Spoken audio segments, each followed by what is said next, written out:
Last 2, 3 days నుంచి న్యూస్‌లో ఎక్కడ చూసినా ఇదే గదా! సింగర్ 'ప్రవస్తి ఆరాధ్యకి' అన్యాయం జరిగింది 'పాడుతా తీగ' ప్రోగ్రామ్‌లో అని.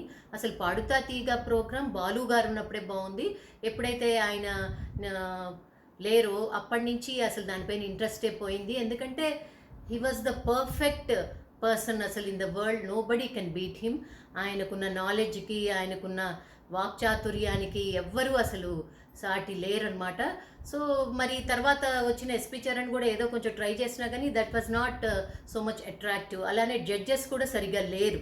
ఎంతకీ వాళ్ళ లుక్స్ పైన, వాటిపైన ఇంట్రెస్ట్ చూపించే వాళ్ళే తప్పించి, సింగింగ్ టాలెంట్‌ని సరిగ్గా జడ్జ్ చేసే వాళ్ళు ఉన్నారా అని చాలా డౌట్ అయితే వచ్చింది. మరి ఆ అమ్మాయి ఫేస్ చేసింది ఆ పార్షియాలిటీని, తర్వాత టాంటింగ్స్‌ని అవన్నీ బేర్ చేసింది కాబట్టి she could come out and publicise all those things. So, అంత చేసిందంటే తను డెఫినెట్‌లీ ఎంతో కొంత ఫేస్ చేసినట్టే గదా! లేకపోతే ఎవ్వరు వాళ్ళ కెరియర్‌ని అలా పాడు చేసుకోరు. సో, జడ్జెస్ మరి వాళ్ళ ఇన్నర్ కాన్షియస్‌కి వాళ్ళు వాళ్ళకే ఆన్సర్ చెప్తుంది ఇన్నర్ కాన్షియస్. అది చూసుకొని ఎవ్వరిని అలాగా పార్షియల్‌గా ట్రీట్ చేయడం అది మంచిది కాదు. ఏ ప్రోగ్రామ్ గూడా సక్సెస్ కాదు. అలానే ప్రోగ్రామ్స్ కూడా వాళ్ళ టీఆర్‌పీస్‌ని పెంచుకోవడానికే చూస్తున్నాయి గానీ ఆహ్, ఆ పర్ఫార్మర్ యొక్క రూపం గానీ, తర్వాత కాస్ట్యూమ్స్ కానీ, వీటికి ఎక్కువ ప్రిఫరెన్స్ ఇచ్చుకుంటూ టీఆర్‌పీస్‌ని పెంచుకుంటున్నారు గానీ, రియల్ టాలెంట్‌ని అసలు ప్రోత్సహించడం లేదు.